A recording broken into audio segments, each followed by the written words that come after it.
Shalom, queridos, Deus abençoe a vida de vocês. Vamos começar mais um projeto, livro de Tiago, ou melhor, a carta de Tiago, uma carta muito especial, muita coisa interessante. E eu conto com vocês aí nesses próximos dias e próximos capítulos, né? Bom, ele começa aí falando de Tiago. Primeiramente, Tiago é Yaakov, tá? A tradução para Tiago é Yaakov, Jacó, tá? E ele diz que não é somente escravo, como ele diz na palavra, né? Escravo do Senhor Jesus Cristo. Ele também era irmão de Jesus e ele era líder da comunidade messiânica, da igreja, né? Lá em Jerusalém, né? Ele tem um parecer muito interessante lá no Concílio de Jerusalém, lá em Atos, no capítulo 15, né? Um texto muito interessante. E ele fala para as 12 tribos, tá? Então ele está se referindo a judeus, tá? Ele não está se referindo aqui a não-judeus, a gentios, tá? Ele está se referindo aqui aos seus companheiros judeus que estão na diáspora, tá? Possivelmente alguns daqueles que tinham fugido aí da perseguição de Paulo, ali em Atos no capítulo 8, ou então na fuga posterior que está descrita lá no capítulo 12, tá? Então, Tiago está falando para judeus. Então, é uma carta basicamente escrita para judeu. Então, você precisa ler com atenção, amém? Não é que os ensinamentos dela não sirvam para a gente. Claro que servem muito, mas você precisa ter em mente isso para você fazer as interpretações corretas. Amém? Bom, versículo 2 ao versículo 4 ele vai falar, né? Considerem motivo de alegria, né? Quando vocês enfrentarem diversas tentações, né? Ou seja, testes nesse caso, né? Porque sabem que o teste da sua confiança produz perseverança. E aí eu queria rapidamente aqui abrir com vocês a palavra de Deus em Romanos, no capítulo 5. Deixa eu ver se eu consigo fazer aqui com uma mãozinha, que a outra está segurando o celular, né? Então vamos aqui. Eu tenho uma mesa já com um apoiador lá para colocar o celular, mas eu gosto de gravar aqui no meu quarto também, então a gente acaba utilizando. Diz aqui assim, ó. Capítulo 5. Portanto, uma vez que pela fé fomos declarados justos, temos paz com Deus por causa daquilo que Jesus Cristo, nosso Senhor, fez por nós. Foi por meio da fé que Cristo nos concedeu essa graça, que agora desfrutamos com segurança e alegria, pois temos esperança de participar da glória de Deus. Também nos alegramos ao enfrentar dificuldades e provações, pois sabemos que contribuem para desenvolvermos perseverança, e a perseverança produz caráter aprovado, e o caráter aprovado fortalece a nossa esperança, e essa esperança não nos decepcionará, pois sabemos quanto Deus nos ama, uma vez que Ele nos deu o Espírito Santo para nos encher o coração com o seu amor, né? Então, muitas vezes as pessoas entram na igreja e acham, nós não vamos ter provação, agora nós estamos com Deus, está tudo certo. Não, sol nasce para o justo e para o injusto, né? O justo prospera, o ímpio também prospera, né? E as dificuldades estão para todos na face da terra. Então, como crentes, nós continuamos perseverantes, continuamos tendo a esperança, porque nós não estamos focados naquilo que estamos vivendo hoje, mas estamos focados naquilo que queremos viver na eternidade. Então, que fique essa lição pra gente, né? Bom, aí a gente vai avançando. Eu acho que talvez seja interessante fazer igual nós fizemos em Gálatas. Vamos lá. Meus irmãos, considerem um motivo de grande alegria sempre que passarem por qualquer tipo de provação, pois sabem que quando a sua fé é provada, a perseverança tem a oportunidade de crescer. É necessário que ela cresça, pois quando estiver plenamente desenvolvida, vocês terão maduros e completos, sem que nada lhes falte, né? Nada vai te tirar do caminho do Senhor. Se algum de vocês precisar de sabedoria, peça ao nosso Deus generoso e receberá. Ele não os repreenderá por pedir. Então, se você pedir a Deus sabedoria, ele não vai te repreender, mas tem um pré-requisito que ele coloca aqui, ó. Mas, quando pedirem, façam com fé, sem vacilar, pois aqueles que duvidam é como a onda do mar, empurrada e agitada pelo vento. Ele não deve esperar receber coisa alguma do Senhor, pois tem a mente dividida e é instável em tudo o que faz. Então, queridos, o pedido tem que ser com fé. Se for sem fé, é complicado. E sem fé você vive uma vida de instabilidade, porque a fé, a gente tem costume de acreditar que é simplesmente acreditar em Deus, né? Não é isso. A fé envolve fidelidade, é eu acreditar ao ponto de obedecer, mesmo que eu não entenda, mesmo que eu não saiba o porquê, mas eu tô lá obedecendo porque eu acredito. É simples assim, né? Bom, o irmão que é pobre tem motivo para se orgulhar, porque é digno de honra. Então, o pobre é digno de honra. O que é rico deve se orgulhar, porque é insignificante. Então, um tem que se honrar por ser digno e o outro também tem que se honrar por ser insignificante, né?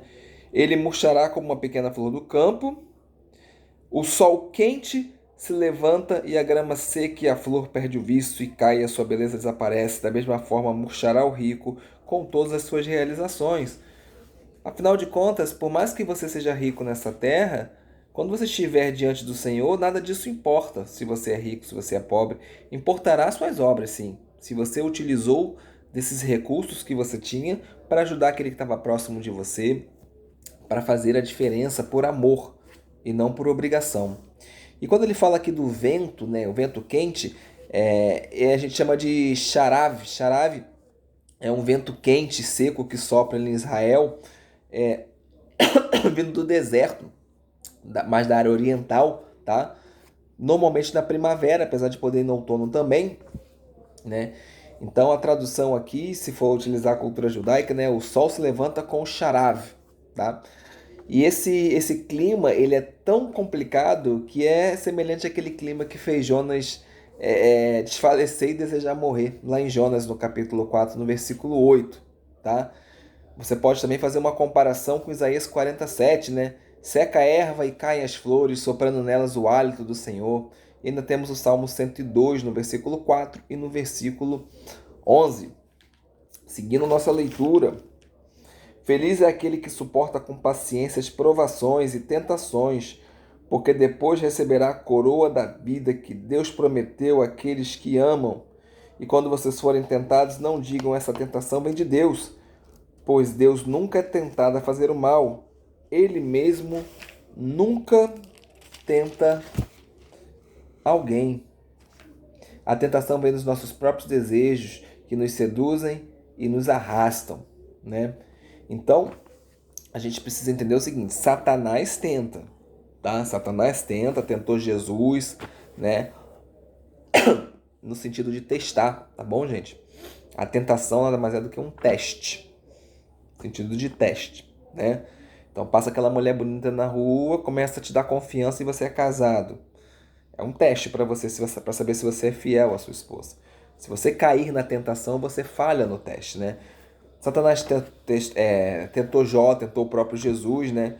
Mas por Deus ninguém é tentado. Então, muita gente utiliza Gênesis capítulo 22, versículo 1, né? Para dizer, não, mas Deus estava tentando ali a Abraão, né? Não, tá? Não pode ser compreendido dessa forma. Ali era um fortalecimento de fé a Abraão, tá? E os seus desejos, né? A sua inclinação para o mal, que nós vamos chamar de Yetzerá, né? Que chamamos de inclinação maligna, é a origem dos pecados. O pecado, ele nasce dentro de você. Eu penso da seguinte forma, esse é um pensamento que eu fui desenvolvendo durante o tempo, baseado naquilo que eu estudo, que pode estar errado, obviamente, porque é uma teoria,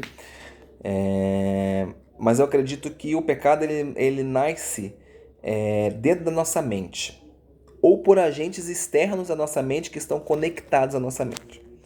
Então, por exemplo, aqui dentro, no seu cérebro, na sua alma, né, nasce o pecado. Esse pecado pode nascer aqui dentro, através dos seus pensamentos, mas ele pode nascer também por agentes externos ligados à sua alma. Quais são os agentes externos? O seu olho. No momento que você olha, seu cérebro funciona. O seu ouvido, a sua boca, o seu tato.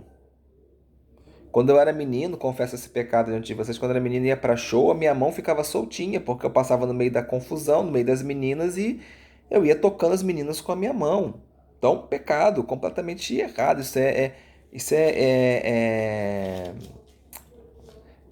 Eu esqueci o termo que se dá agora, mas você tá tocando a pessoa, você tá fazendo algo errado. Você era menino, adolescente, mas errado, pecado, pecado. né? Então, e o gosto também, tá? Então, os cinco sentidos também estão conectados ao seu cérebro. Então, ali nasce. E a nossa luta contra o pecado também está aqui dentro. Nós batalhamos pela mente. Pela mudança da mente, né? Nós podemos mudar o mundo. Então, a nossa guerra acontece aqui dentro da nossa cabeça, da nossa alma, do nosso cérebro, né? Então, ali nasce o desejo, né? O desejo nasce ali, né? Por causa da inclinação do mal que você tem. E o Espírito Santo, quando veio sobre a sua vida, veio justamente para equilibrar essa balança, porque antes dele, a inclinação do mal, ela era superior e você não conseguia suportar. Quando você tem o Espírito Santo e você anda com ele, essa balança se equilibra e aí você passa a conseguir fazer as coisas adequadas, fazer as coisas corretas, né? Bom, seguindo aqui a minha leitura, vamos lá. Esses desejos dão a luz ao pecado, e quando o pecado se desenvolve plenamente, gera a morte, né? Quando o pecado ele cresce plenamente, aí ele vai dar a luz, ou seja, ele vai trazer. É até diferente isso, né? Dar a luz é no sentido de trazer a vida, né? Então, quando o pecado cresce plenamente, ele traz a vida o quê? A morte. A morte nasce dentro de você, né? Então, é uma expressão de linguagem que Tiago vai utilizar, né? E avançando aqui, não se deixe enganar, meus amados irmãos, toda dádiva que é boa e perfeita vem do alto, do Pai que criou as luzes do céu. Nele não há variação nem sombra de mudança. Então, quando ele fala que não há variação, né, ele está se referindo aí numa linguagem relacionada à astronomia, pessoal. Está falando sobre eclipses, sobre fases da Lua, tá? Não é que ele está fazendo referência como se estivesse adorando o céu. Ele está simplesmente mostrando que em Deus não há variação, né? O significado geral nesses termos é que Deus é imutável. Deus não muda. Deus não se altera. O fato de haver um eclipse no céu, né, e a lua ficar tapada não significa que a lua mudou. Não significa que ela não deixou de estar ali. É mais ou menos isso que ele quis dizer. Amém? Versículo 18: Por sua própria vontade ele gerou por meio de sua palavra verdadeira. E nós, dentre toda a criação, nos tornamos seus primeiros frutos, né? Então, tendo feito isso pela sua própria decisão, pela sua própria vontade, pela graça, não porque nós mereceríamos isso, né? Ele vai nos gerar mediante a palavra confiável. Quem é a palavra confiável? A palavra verdadeira é Jesus, né? O Messias. Isso fica claramente ensinado lá no Evangelho de João. Estamos quase terminando. Entendam isso, meus amados irmãos. Estejam todos prontos para ouvir, mas não se apressem em falar e nem em se irar. A ira humana não produz justiça divina. A ira humana não produz justiça divina. Portanto, removam toda impureza e maldade e aceitem humildemente a palavra que lhes foi implantada no coração, pois ela tem poder para salvá-los, né? Para salvá-los. Então, assim, cada um de vocês seja rápido para ouvir, mas vagaroso no falar e vagaroso no irá. Olha, eu vou abrir aqui rapidamente. Queria que esse vídeo não passasse de 20 minutos, mas acredito que não vai dar muito certo não. Mas vamos lá. Eclesiastes no capítulo 7, no versículo 9, diz assim, ó: Não se ire facilmente, pois a raiva é a marca dos tolos. A raiva é a marca dos tolos, né? E aí, eu pergunto para vocês, pode a psicologia moderna apresentar algum conselho à altura desse para aperfeiçoar as relações entre as pessoas, as relações interpessoais, né? Quando alguém faz alguma coisa ou fala alguma coisa que normalmente vai provocar em você uma impulsividade, né? Uma fala irada, perder a cabeça, né? Você precisa convidá-lo a explicar claramente. Ouça de novo, tenta compreender, tenta ver a situação em que ele se encontra e tenta responder com amor. É isso que se espera da gente. Afinal de contas, do outro lado, a pessoa que está te irando também é filho de Deus. Ele também é semelhança de Deus, né? Deixa eu terminar o capítulo para a gente continuar as explicações. Vamos lá. Saiu aqui minha Bíblia da posição. Vamos caçar de novo aqui. Tiago, tá aqui. Não se limite, porém, a ouvir a palavra. Ponham em prática. Do contrário, só vão enganar vocês mesmos. Pois se ouvirem a palavra e não praticarem, serão como alguém que olha no espelho. Vê a si mesmo, mas assim que se afasta, esquece como era a sua aparência. Se contudo observarem atentamente a lei perfeita que os liberta, perseverem nela e puserem em prática, sem esquecer o que ouviram, serão felizes no que fizerem. Paramos aqui. Queridos, que fique bem claro pra gente, né? Tentando produzir a justiça de Deus, muitas das vezes nós iramos. Nos iramos e achamos, não, Deus gostaria que fosse feito dessa forma, tá? Isso está errado. Os judeus sofreram muito por causa disso, porque os cristãos mataram muitos judeus achando que estavam fazendo a justiça divina. Enquanto a palavra de Deus, lá em Romanos, no capítulo 11, ensina completamente o contrário. Dizem que os judeus vão receber a justiça de Deus através da minha misericórdia. Misericórdia dos crentes gentios, né?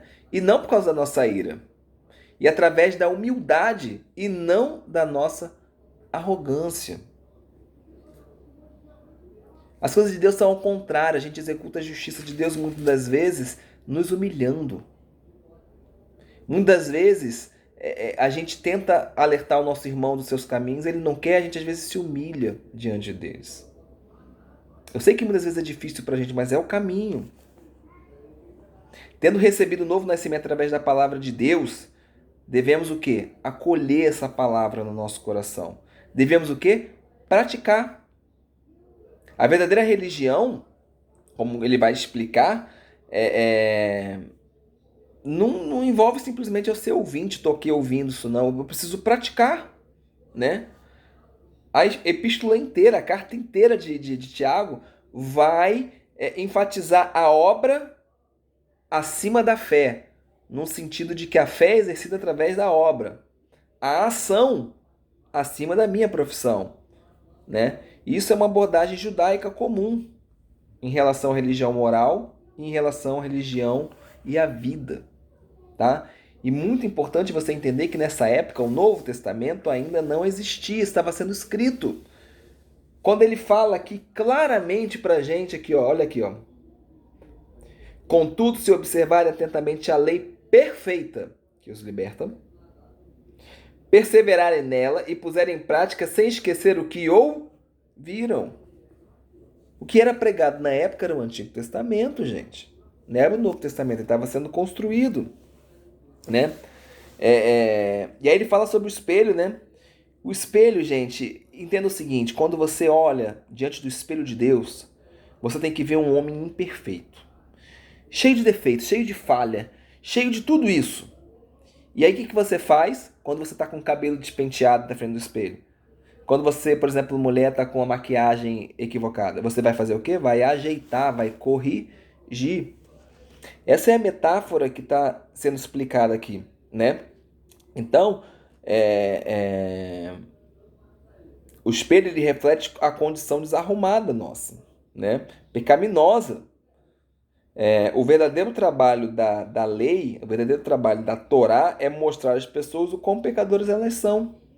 Você tem lá Romanos capítulo 3, versículo 20, Paulo nos ensinando isso. A função da lei é te mostrar o pecado, te mostrar o que está errado. Então o que o crente faz? O crente pega esse espelho, que é a Torá, que te mostra aquilo que está errado, né? E usa ele para fazer o quê? Consertar e corrigir o seu comportamento. É isso o significado dessa mensagem, né? E ele fala sobre a lei perfeita, a lei da liberdade, né? E algumas versões também a lei régia, né? A Torá régia, ou seja, a Torá do reino, é o que significa, né? É um padrão dado por Deus, para o qual ninguém deveria transgredir, falar contra ou julgar. O próprio Tiago vai nos referir isso daí, né? Sobre transgressão, ele vai falar lá no capítulo 2, no próximo vídeo nós vamos ver, versículo 9, versículo 11. Contra a questão do julgamento, lá no capítulo 4, versículo 11 e versículo 12.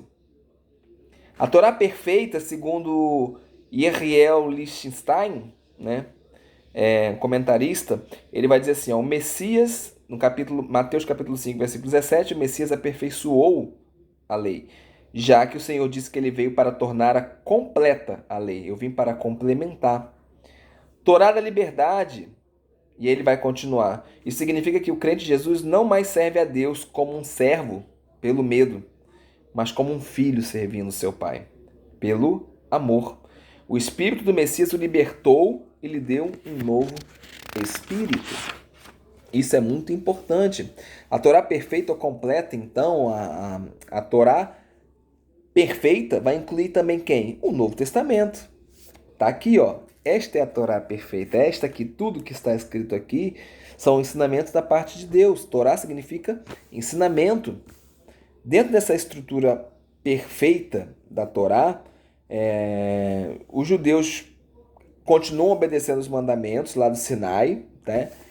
Com plena liberdade de espírito para fazer isso, enquanto nesta mesma Torá o gentio, se não quiser, não faz. Tá? E aí você pode se perguntar, Juliano, peraí, você está me dizendo que Jesus veio para aperfeiçoar essa Torá. Se Jesus veio para aperfeiçoar essa Torá, então significa que essa Torá ela não era perfeita? Então a Torá de Moisés ela não era perfeita, ela era incompleta? Me perdoe. Certamente que não, tá? Ela foi uma revelação perfeita, foi uma revelação completa e suficiente de Deus para a humanidade, naquele ponto da história em que foi dado, né? Mais tarde, quando chegou o tempo determinado por Deus e Deus enviou seu Filho, Jesus veio completando e complementando. Assim que quando ele voltar também teremos complementos a respeito dessa Torá. E não podemos esquecer que o homem tornou a Torá imperfeita pelas suas interpretações também, né? Não podemos esquecer disso. E aí, para a gente finalizar, né, a palavra grega para religião tá trekos, né? Denota aí um zelo de realizar os atos religiosos, né? Seja numa religião, uma conexão com uma religião verdadeira, como uma religião falsa, tá? Essa mesma palavra aí. E ele fala justamente a respeito disso daí, né? Que você não deve. Se você se acha aí o bonitão que compra a religião, mas você não segura a sua língua, você está enganando a você mesmo, né?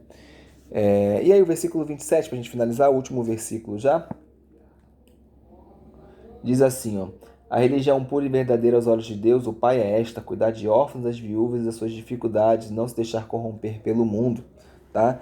Esse versículo, aparentemente, ele é baseado lá em Isaías, no capítulo 1, versículo 15 e versículo 16, né? Que é um resumo do peso de todos os profetas que zelosamente insistiam que a verdadeira religião não deveria simplesmente ser observar meras observâncias externas, né? E sim fazer as boas obras, né? Fluindo de uma condição espiritual saudável. Ou seja, eu faço as boas obras por amor a Deus. Eu não faço porque simplesmente tenho que fazer. É o tal da gente... eu observo... Eu não posso trabalhar que eu observo sábado. Meu irmão, você tem que observar o sábado. Sábado é mandamento. Amém. Mas muitas das vezes você comete tantos pecados e você fica agarrado no sábado. E o sábado passa a ser para você uma idolatria. Então, um exemplo, tá? Não estou dizendo que você não deve seguir o sábado, não. Estou só dando um exemplo. Então, a verdadeira religião não é simplesmente guardar preceitos externos, mas por amor, amar ao teu próximo como a ti mesmo e principalmente amar a Deus acima de todas as coisas, tá? Então, isso é um alerta de Tiago pelos crentes que se apaixonam aí por observâncias específicas, né, da Torá ou da lei e negligenciam aí as questões mais importantes da Torá. São as 3 coisas mais importantes da Torá que nunca devem ser negligenciadas. Vocês podem aprender isso agora: justiça, misericórdia e fidelidade. Amém? Com isso eu me despeço, pedindo a Deus que abençoe a vida de vocês. Shalom.